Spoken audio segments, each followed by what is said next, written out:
Good morning, students. I'm your science teacher, and this is video part 2 of this chapter, that is chapter 11, transportation in animals and plants.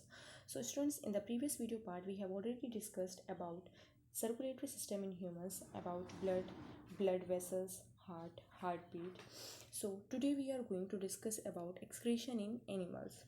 Excretion is the process by which waste products are removed from the body. Excretion is done by the excretory system. The human excretory system consists of kidneys, ureters, urinary bladder, and urethra. The blood brings the waste products to the kidneys. The kidneys filter the waste and removes the waste as urine. The urine passes through the ureter into the urinary bladder. From the urinary bladder, the urine passes through the urethra. So students, if we talk about this excretion, so see, our body, it consists of millions of cells, and these cells perform many metabolic functions, as a result of which many waste products are released, right? So these waste products are toxic to cells. So the removal of these waste products from the body is essential. So the process of removal of waste products from the body is called excretion. Okay, so human, if you talk about a human excretory system, so it consists of two kidneys, two ureters, and one urinary bladder, and a urethra. Okay, and kidney is the main organ of excretory system. It filters the blood and removes waste products to form urine. Okay, and this urine gets stored in the urinary bladder through ureters. Okay, so here urine is stored until the presence of expanded bladder leads to urge to uh, pass it out through the urethra.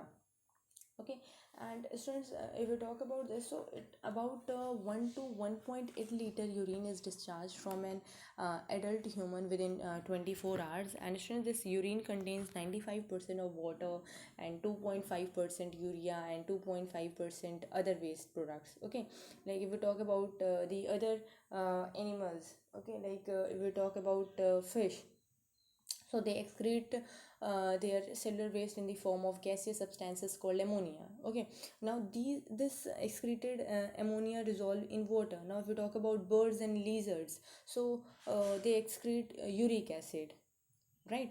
Now since these kidneys are major organ of excretory system, their efficiency gradually decline with age, and its efficiency can may also decline due to some other causes, this decline in the performance of kidney. So that is called what? Kidney failure. Okay, now students, in case of kidney failure, waste products start to accumulate in the blood, and since the waste products such as urea and ammonia are very toxic to the body, and they must be removed from the body, otherwise person will die. Okay, and at this time, students, the blood is filtered periodically through an artificial kidney. This is called dialysis.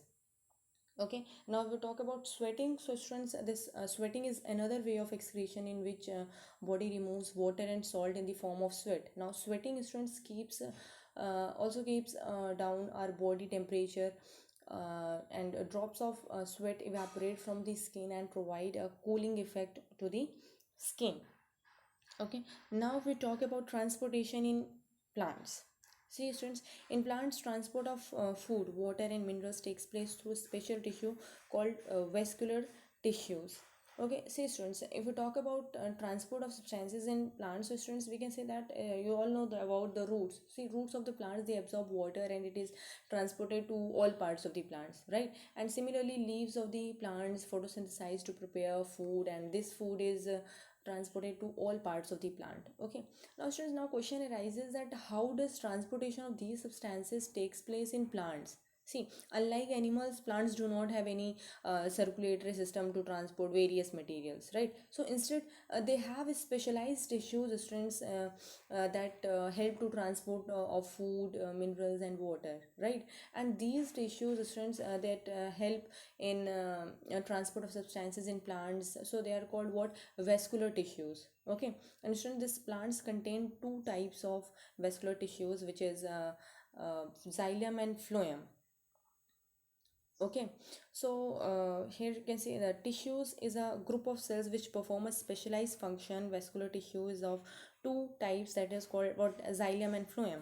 Okay, now the roots have root hairs which absorbs water and minerals from the soil. The xylem tissue transport the water to all parts of the plant, and food is prepared in the leaves. The phloem tissues transport the food to all parts of the plant. See students, on the and we talk about on the root, see many thread structures are present, so these structures are called root hair. Now they help to increase the absorption of water and minerals from the soil by increasing the surface area. Okay, and this absorbed water along with the minerals is transported upward with the help of xylem tissue. Okay, this water has a tendency to move from a cell having low soluble concentration to high solute concentration.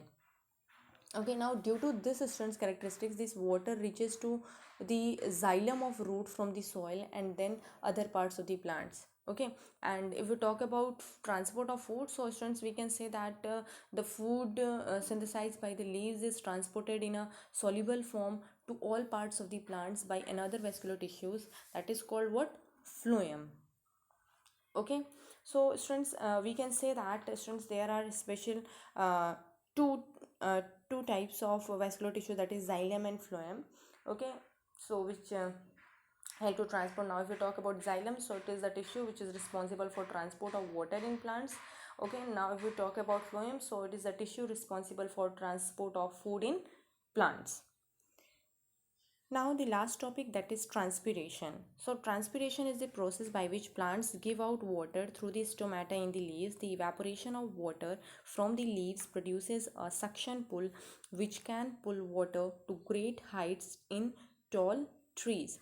So since most of the water they absorbed by roots evaporates through the stomata. Okay, and this loss of water in the form of water vapors from the stomata is called what? Transpiration. Okay, and stomata are present in green part of the plant, and leaves contain many stomata. Okay, and the number of stomata present on upper and lower surface of a leaf is not equal. See, generally lower surface of leaf contains more stomata as compared to the upper surface.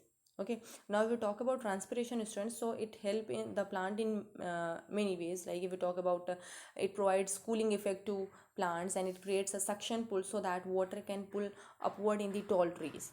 Okay, and other factors that enhances transpiration will also result in an increase in absorption of water through roots. So that's all students, I hope you all have understood. Your chapter is complete now. Thank you.